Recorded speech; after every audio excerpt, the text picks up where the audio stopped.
Magandang umaga mga par at ay panibagong araw na gagawa. Ayan, magsisilan tayo mga par.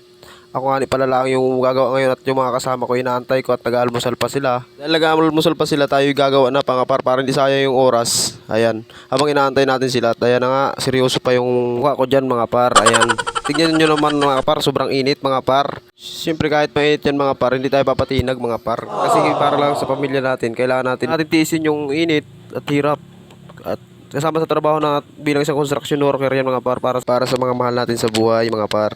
Tsaka hayaan yung mga nasa paligid nyo kung ano yung sinasabi nila na hindi naman sila nakakatulong sa inyo.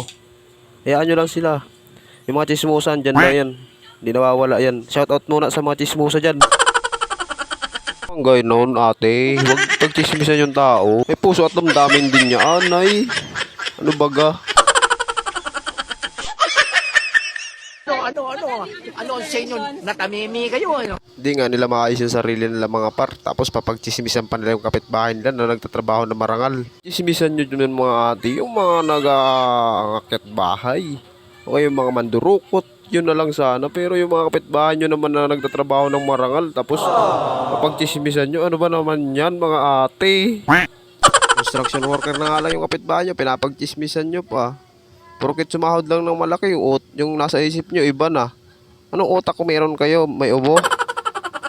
Grabe naman yan, mga ate. Huwag naman ganon.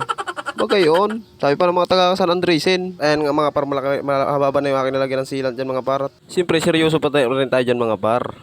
At ayan nga, tingnan nyo naman. Kitang-kita naman na seryoso tayo dyan. At yung ayan nga, mga kandyan, mga chismosa dyan. Kaya mo lang mga par, kaya wala man siya yung ambag. Eh, chismis lang man ang kanyang ambag niya sa buhay mo, kaya hayaan mo na lang. Hindi mo naman makakain yung kanilang chismis mga par. Kaya okay lang pag chismisan kanila. Isa sa mga senyalis na chismosa yung isang tao mga par.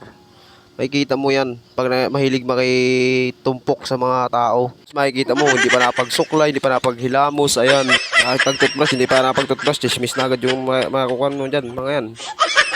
Kaya wag ganon, wag gayon.